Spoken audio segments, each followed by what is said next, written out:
Olá, amiguinhos! Hoje vamos falar de um lindo animal, mais conhecido como o Rei da Floresta. Já sabem de quem estou falando. Isso mesmo, acertou! Parabéns! É o leão. Características gerais do leão. Os leões são felinos que se destacam pelo seu tamanho, sendo considerados o segundo maior felino do mundo, ficando atrás apenas dos tigres.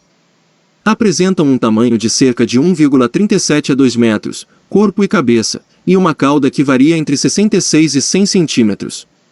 O som que ele emite é o rugido.